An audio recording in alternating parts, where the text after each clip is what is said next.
and you need to get into position and be comfortable for an hour or whatever it is, that's what we're getting into. It's not really a like, oh, there they are.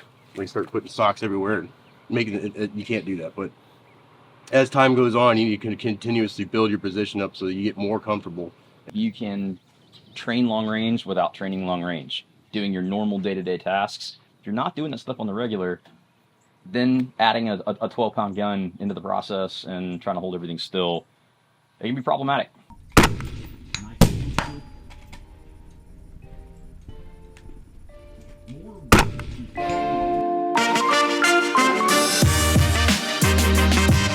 The distance carbine course put on by Praecore and Counting Coup Tactical has been one that's been on the top of my list for a very long time. And thanks to Big Tex Ordnance, we were able to get them down to the ranch to make the class happen, so super stoked for that. Now, I do want to preface this video because it's going to be a little bit different than some of the other course videos you've seen, like the ones I've done with Ridgeline or with Bruiser or some of the others.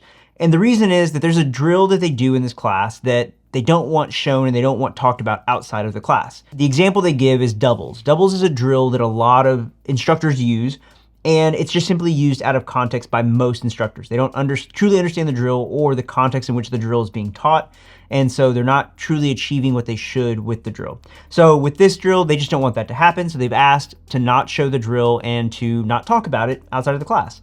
And so respecting their wishes, I'm not doing that. So with that in mind, a lot of the course, in my opinion, centers around that drill. Like that drill for me is kind of the anchor point of the class. It's kind of, as we kind of go off into these different areas and we work on different things, we always come back to that drill as a way to test and to analyze, to see how we're doing. And again, this all makes sense once you get in the class. But what I am going to do is show you some tidbits from the class. There are some good talking points, some little bits of knowledge that Fred and Mike dropped throughout the class. So I'll be able to show you all that. And then I'm gonna give you my thoughts on the class as a whole from my experience at the end. Again, it's a little bit different, but hope you guys still get something out of it. Hope you guys enjoy it, and yeah, we'll talk about this more at the end.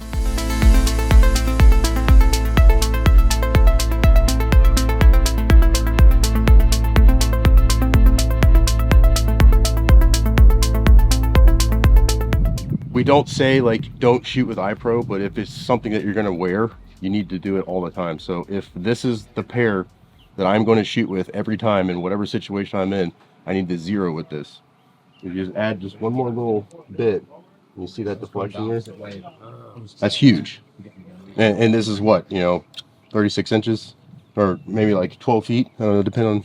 So just that little bit will deflect it and shift it over. So, but just understand this. So whatever it is you're going to wear to go hunt or competition shoot or like real world stuff, make sure you zero with that too. That makes sense? Yeah. I would define natural point of aim as the point where the gun wants to go without any muscular effort. Just all skeletal bone support where the gun just settles and dies all by itself and doesn't require any muscular effort whatsoever to keep the reticle on target. I also believe there are more than one way we can get there. That I think you can find the natural point of aim doing different things behind the rifle, but I don't believe they're all going to have the same level of durability. That's what's going to be important from shot to shot, so that reticle is returning to target after each cycle of recoil is complete. Our sight picture is important. If you look at the dot, even good eyes that don't have astigmatisms or issues can cause a little bit of dot bloom and some things to happen if we look at that dot.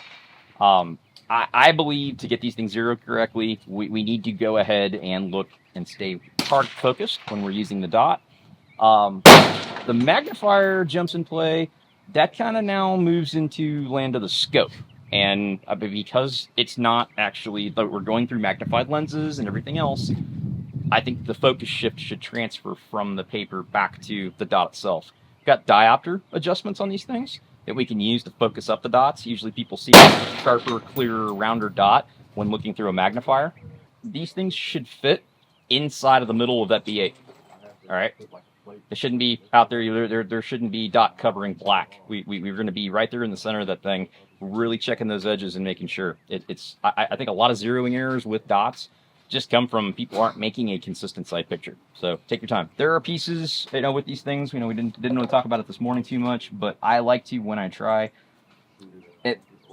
most magnifiers made by the same manufacturer as the optic are going to work pretty well together. They're tested to do so, and they usually cooperate pretty well. If I can't match those manufacturers, just because I have another magnifier already and I'm thinking about throwing it in with something else, the EOTech is a really good magnifier. It's really clear glass. That one has been pretty cooperative with other manufacturers. But at a bare minimum, I like to, if at all possible, match the mounts. Like I said before, I don't care about the scope shadow issue. I will put that bit of scope shadow around that dot wherever it is, if it's 3 o'clock or down low in the magnifier, and that's just going to be my position when I shoot magnified. If you want to see something, take a little better look downrange. Nothing wrong with cheating up and scooting up to have that look. Just don't shoot it that way. Go back to the same position your head was when you shot the unmagnified position. A lot of the shifts, I think, come from a single position when we start. So I would be, here when I zeroed, I flip this thing up and then do this to shoot the magnifier. That can cause a change. It is as much as I've changed my buttstock position, where like I do this on my feet, but I do this when I'm prone. No, we pick one for across the course, and that's what we go with.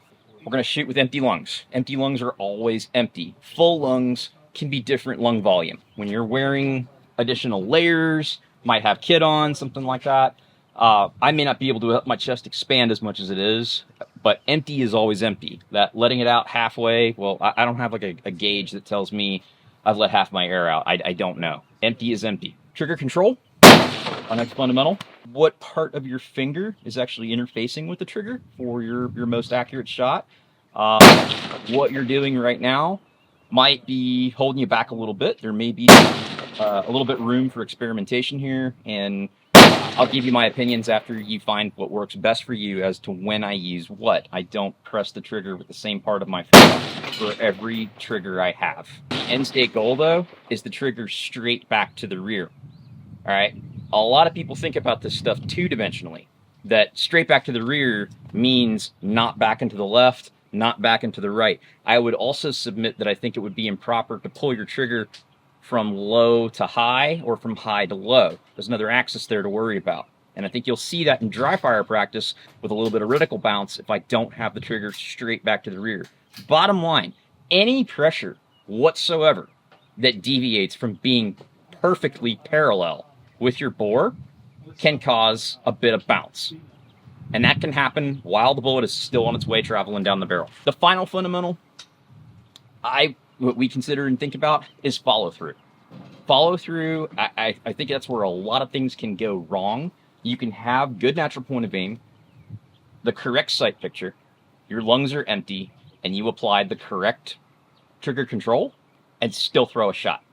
Why is that? If we've executed the 4 fundamentals that I'm supposed to execute, we don't all agree on what the fundamentals of marksmanship are. Depending on what school or manual you read from, they're listed kind of all over the place. But the ability to ride through that entire cycle of recoil until it's over, projectile's gone, and the gun is done and returned wherever it's going to stop after the cycle of recoil, I believe managing that correctly, it's as important as any of them. And I think they kind of cascade in importance. Natural point of aim is super important, but that's the platform we start with. Visually, we shoot because we need something to see to work this piece. To prepare to shoot, we then need to work the breathing. To discharge the rifle, handgun, whatever it is, we've got to have correct trigger control. To keep it all together and on the rails, the final piece, follow through, I think is almost the most important. It's guys that really want that perfect sight picture thing, is now you're obstructing this guy. This guy's really important. Super important. So to get access to this, really need to do that. And then now if I have some kind of malfunction with this, where I have to mortar this thing, and this is in the way, I'm not going to get that leverage. So we kind of, I mean, it's not really a good thing, I guess, but we kind of use this as a limit. Like if your optic is getting close to this end, even with scoped optics and stuff like that, you can't do that. Like we cannot go past this thing because now I'm obstructing this thing. Cannot get to that. Does that make sense? So like this will definitely, I would try putting this thing far forward, and we'll get into it later, but like your scope shadow, if you have like an EOTech, it might be hugging that ring. That's all you need. And like I said, you can get up on that thing to see what winds are doing, identify targets, whatever, but then come back off of that. And now you have that normal, or that position that you're used to. Like, there's no parallax now because I've zeroed like this, I shot like this. This is where it's at. That's where its scope shadow needs to be. And you're seeing a lot of big time shooters that are doing that now, and they'll do some weird stuff, like, they'll have the 9 o'clock and 6 o'clock. They'll just add a little bit of scope shadow in there, and that's where I shoot all the time. As long as it's measurable and you repeat it all the time, like, it's good to go. But that full picture is just something that, like, humans just cannot deal with. Like, I gotta have a perfect picture. How far can you move your head on the buttstock and still have that clear picture? It's pretty good. It's pretty decent with a lot of optics these days. So with that, you have no idea where you are in there, in that little realm, and you will induce parallax even if you're just a little bit off of that. So if you have something measurable where it's just coming into the scope, you see a little bit on there, and you have some tickers on there that you can measure off of, or you just let that thing rock and just hug the dot itself or whatever, something. Now I know exactly where I am every time, and if it's off, then I know my adjustment's off. I gotta adjust my head to get back to that, so I don't induce things that I don't want when I'm shooting at distance. Other thing to consider too, Fred talked about the iPro with parallax and whatnot. I'm not a fan of these things. The little rain window cappies. You're taking really good glass from that micro T. The optical experience you have with a magnifier is never going to be what it is with a scope. Like, it's going to look a little weird when we've got, two little cars working together. Like, it's not the same thing as straight through something that was intended to work together with very specific arrangements of how far those lenses are apart from each other. So the magnifier is a bit of a compromise in the image. It's never going to be as clear, sharp, and crisp as it would be through a scope. But throwing in if you lost that thing, how much would it be? Probably $15-16, something like that, to get a new one. We're throwing a sub $20 piece of plastic, clear, transparent lens right in the middle of my optical chain. So, like a car stereo or anything else, it's only going to sound as bad as the worst speaker. With an optical chain, it's only going to look as good as the worst lens in the chain.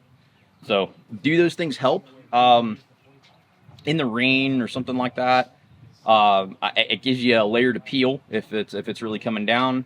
You can shoot the T2, occluded. So I do understand like why this was done. I mean, these guys, taking a rifle like that and just throwing it in the car to drive around all day. I know it's on, and if it went off, these guys could bail out and throw that gun up, and there's a red dot. I can shoot it occluded. I don't have to see the whole thing, and off we go.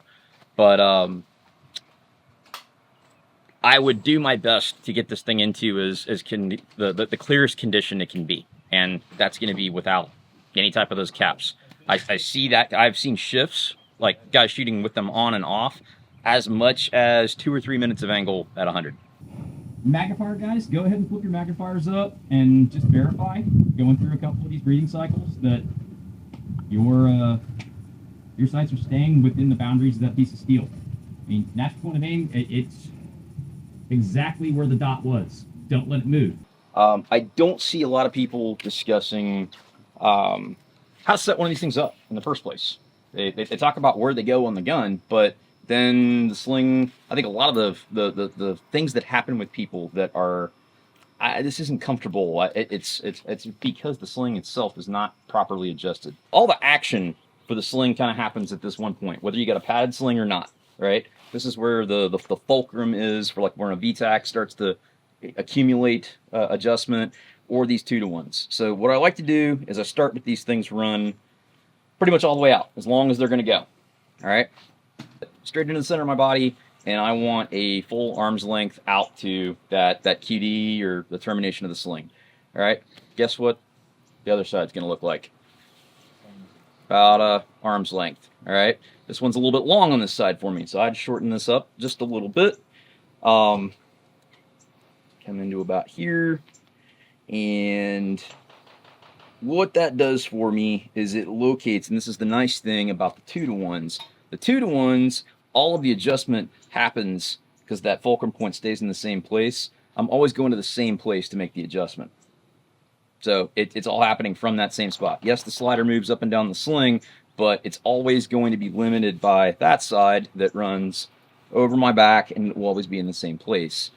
With that, I can spread these connection points out to the back of my buttstock, and I can go pretty far forward on a 13 to 15 inch handguard. That's pretty common now. You might shorten this up just a little bit when dealing with a shorter firearm with like a 9-inch rail, something, you know, in that size, 11-inch rail for stuff that's going to be overlapping. But like 13 to 15 inch handguards, I may not be on the last M-lock one, but it's definitely in front of my hand. It's out there, and this will give me all the room I need. That way, I'm not stuck with like something too short on the pad side that ends up over here that puts the adjuster to where I can't access it, even when wearing kit. And it doesn't put it so far up in front of me that, like the way you had it a moment ago with the tri-glide, like up here, you only had like that much room of adjustment. I can actually use this in a couple of different layers of support, you know, as we're starting to get up off the ground. For prone, there are a few things that I would think about doing. We can talk about that a little bit offline, but basically, so this sling's a little tight for me, but I was going to, taking a kneeling technique. The very first layer of additional support the sling can give you, right? We can reach up to our adjuster, tighten up a little bit. Seen all this before, right? If this is not quite enough stability, we can take our hand, especially with the connection point forward like this, and you can reach up and clamp the sling to the forearm, all right? Nothing groundbreaking there either, all right? Beyond that, there are additional things we can do if you have enough length of involving the sling with the magazine on the other side of it. But you can turn these into a cuff sling. So how we would accomplish that, you can kind of face me and mirror here. So we'll be all right. First things first, prepare the sling. I'm gonna have it a nice open loop. This is gonna be slow and fidgety to get into the first time. All right, so go ahead and drop it and then just open up this loop. All right, so you got that. Slide your slider forward about 3/4 of the way. So you got a nice big open loop. Okay, next, pick the gun up. All right, straight up, and you're gonna cradle it, your rear arm. Okay, so this way I've got both my hands free and guns in a safe direction. You gotta watch out doing this stuff, okay? Getting away from where the muzzle's pointed, I wanna make sure everything's in a safe direction, and we're all good. Okay, sling itself. Holding this, everything free flowing, no twists, okay? No twists. All right, so take a look and watch me. I'm gonna turn outboard. Watch me, outboard. Away. Okay? Then my hand's going through the loop. Okay? Then you'll zip down the adjuster tight.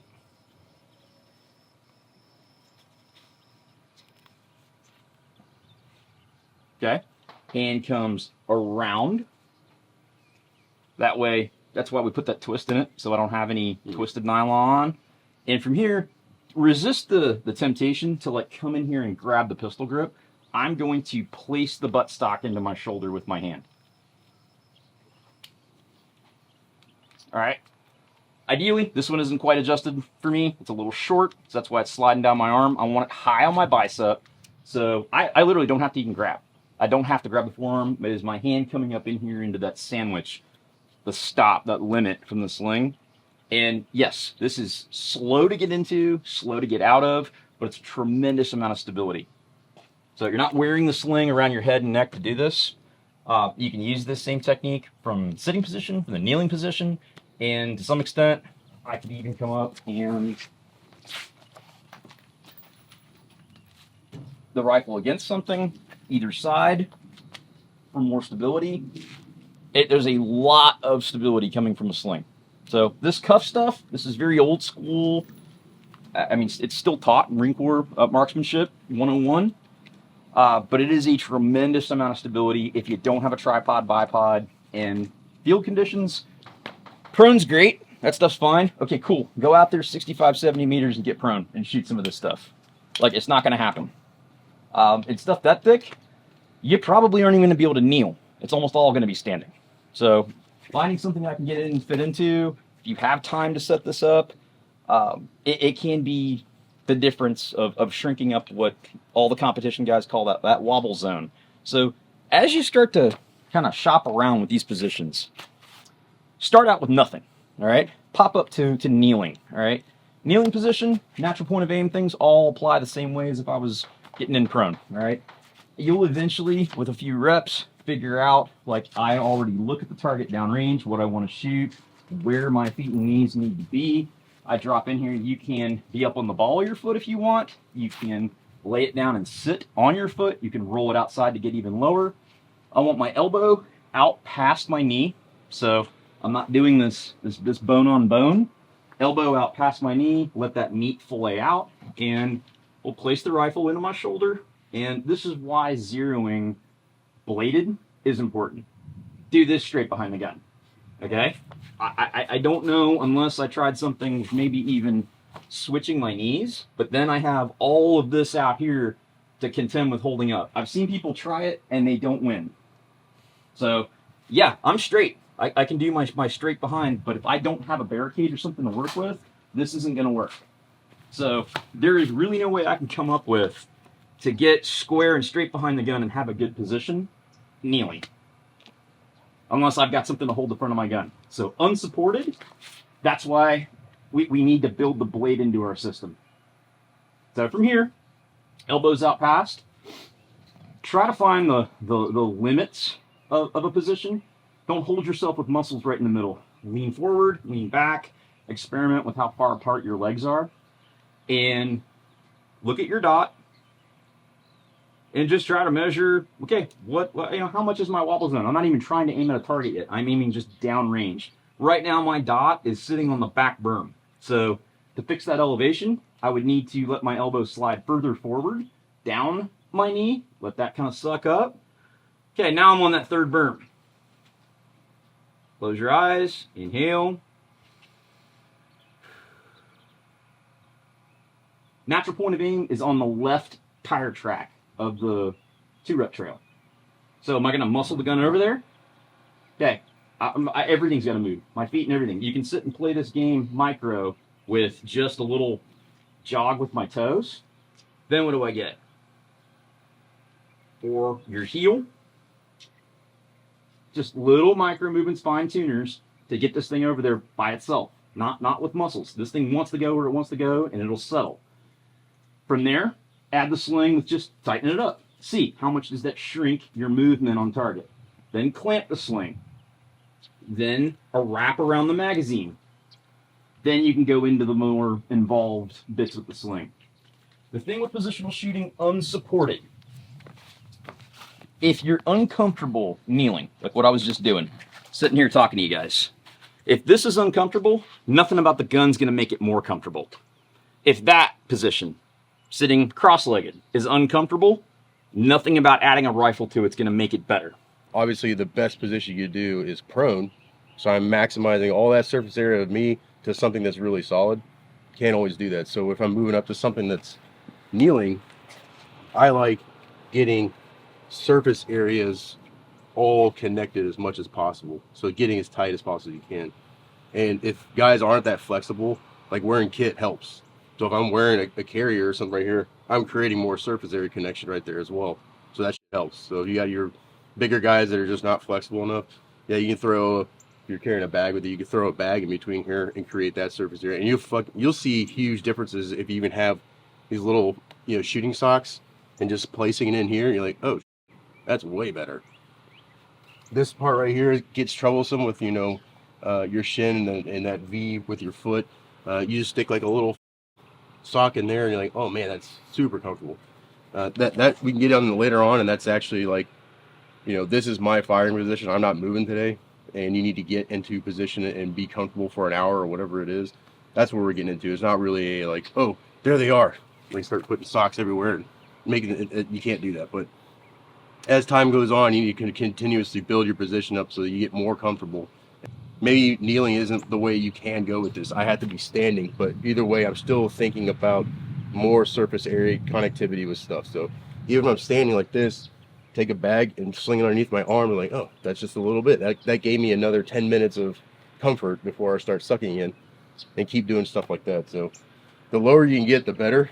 You can train long range without training long range. doing your normal day-to-day tasks, like, hey, this is going to be, you know, sitting week for me, and I'm going to try every variation of that with one knee popped up in the air, the other knee popped up in the air, cross-legged. And I mean, how long? I mean, like, you put little kids or people that are doing this stuff frequently.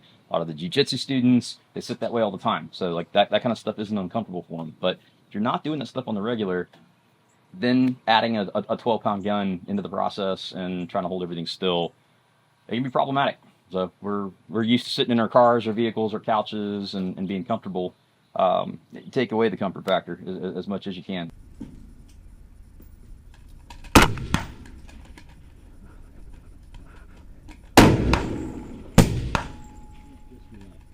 Yeah.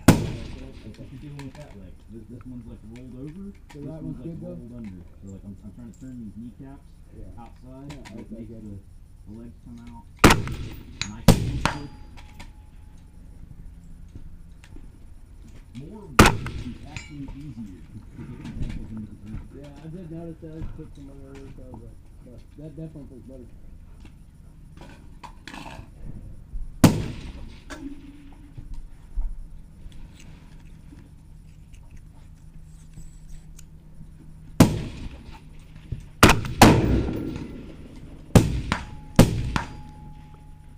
Jimmy, that's about half as much movement as with your hand back closer.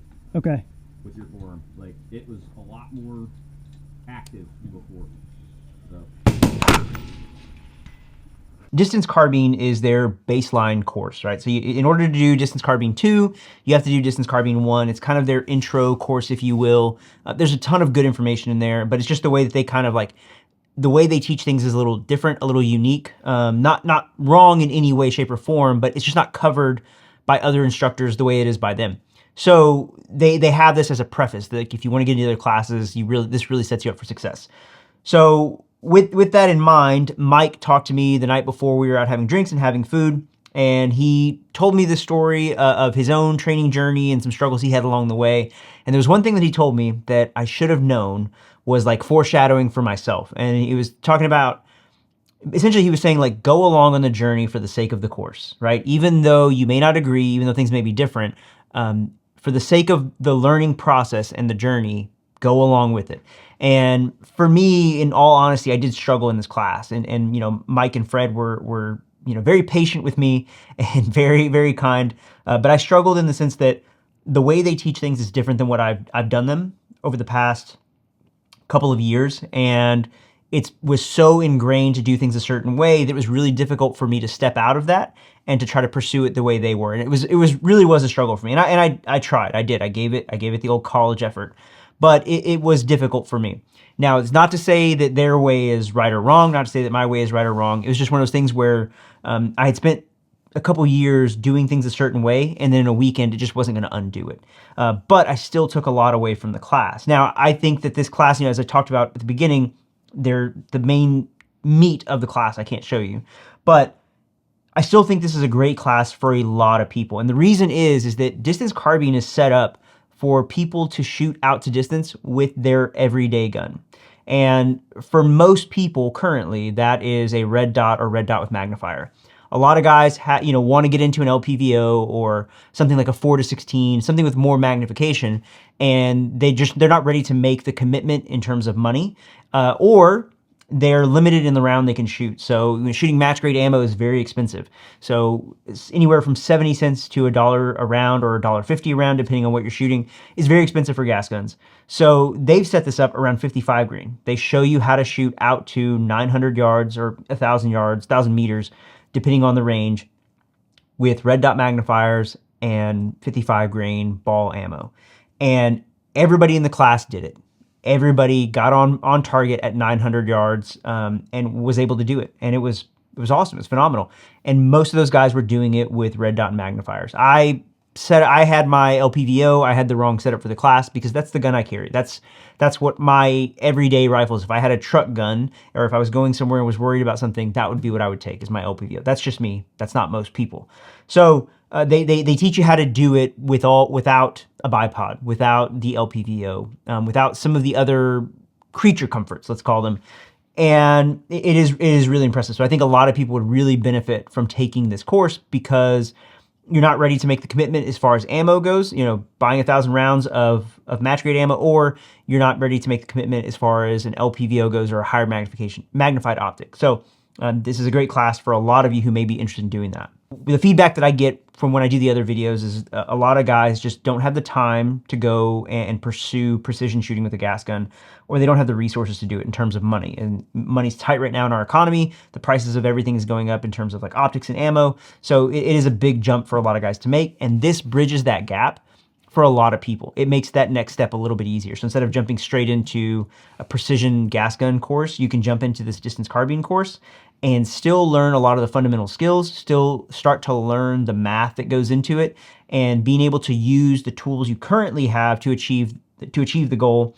And then once you're ready to make that next step into some higher quality glass designed specifically for distance shooting, or higher quality ammo, again, designed specifically for distance shooting, then you can take that next step and do that and go that route. So I think this is a great option for a lot of people, but it just depends on where you're at in your own journey. So keep that all in mind. There's also a ton of information and knowledge from both Mike and Fred. Go follow them both on Instagram. I'll leave their Instagrams here, and then also leave links down below in the description. You can follow them. If you want to sign up for a class, hit up Mike on Instagram. That's going to be the best way to do it. Talk with him. He interviews everybody who attends the class. He interviews them ahead of time. It's kind of like a prerequisite. So if you're interested in that, check them out. I know they're getting ready for their schedule going into 2024. So this may be a great class for a lot of you to jump in on. So thank you again to Mike and Fred for allowing me to come out to the class, for making it happen down here in Texas on a very short notice. Thank you for allowing me to film what I was able to. Appreciate you guys. Thank you for the knowledge y'all put out. Hopefully you guys enjoyed this. If there's something else you want to see in regards to distance carbine or maybe some other things, leave it in the comments down below. Make sure to like and subscribe. Karate chop that bell so you get notified every time I upload a video, and I will see you guys in the next one.